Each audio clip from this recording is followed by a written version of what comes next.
অবৈধ ড্রাগ পাচার এবং গাঁজা চাষের সাথে জড়িত থাকার অভিযোগে ২০২৩ সালের মার্চ মাস থেকে ২০২৫ সালের ফেব্রুয়ারি মাস এই ২ বছরে মোট ১,৭৯৭ জনকে গ্রেপ্তার করা হয়েছে রাজ্যে। এদের মধ্যে রয়েছে ১,৬২৬ জন পুরুষ এবং ১৭১ জন মহিলা।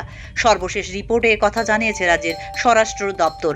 স্বরাষ্ট্র দপ্তরের সর্বশেষ রিপোর্ট অনুসারে ২০২৩ সালের মার্চ মাস থেকে ২০২৫ সালের ফেব্রুয়ারি পর্যন্ত ত্রিপুরার বিভিন্ন থানায় মাদকদ্রব্য সংক্রান্ত মামলা দায়ের করা হয়েছে ৯৯৪টি। এই সময়কালে এনডিপিএস মামলার সাথে সম্পর্কিত ১,৪৪৫টি চার্জশিট জমা দিয়েছে পুলিশ। মাদক ও গাঁজা চাষ, ব্যবহার এবং চোরাচালানের সাথে জড়িত ব্যক্তিদের জন্য ১০ বছর পর্যন্ত সশ্রম কারাদণ্ডের বিধান রয়েছে, যা বর্ধিত হতে পারে ২০ বছর পর্যন্ত। তাৎপর্যপূর্ণ বিষয় হল ২০২২ সাল থেকে ২০২৪ এই ৩ বছরে সরকারি পরিসংখ্যানে ১.৫৪ লক্ষ কেজি গাঁজা উদ্ধার করেছে পুলিশ।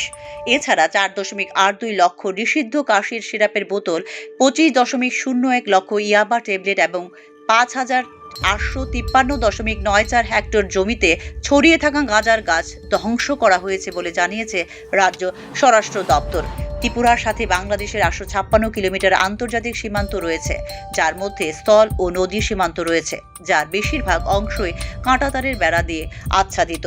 তবে স্থানীয় বিরোধের কারণে এখনো পর্যন্ত প্রায় ৭ কিলোমিটার এলাকায় সম্ভব হয়নি কাঁটাতারের বেড়া দেওয়া।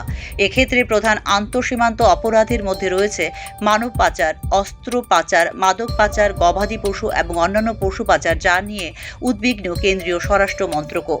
বাংলাদেশ সীমান্ত দিয়ে ঘেরা হওয়া মাদক পাচারকারী চোরাচালানের জন্য তাদের করিডোর হিসেবে ত্রিপুরাকে ব্যবহার করছে বলে ইতিমধ্যেই উদ্বেগ প্রকাশ করেছেন খোদ কেন্দ্রীয় স্বরাষ্ট্রমন্ত্রী অমিত শাহ। আন্তঃরাষ্ট্র এবং আন্তঃরাজ্য মাদক এবং মানব চোরাচালান প্রতিরোধে অবিলম্বে ভারতীয় ন্যায় সংহিতার সার্থক বাস্তবায়নের জন্য ত্রিপুরা সহ উত্তর পূর্বাঞ্চলের রাজ্যগুলিকে নির্দেশও দিয়েছেন স্বরাষ্ট্রমন্ত্রী Amit Shah. Bureau report, news now.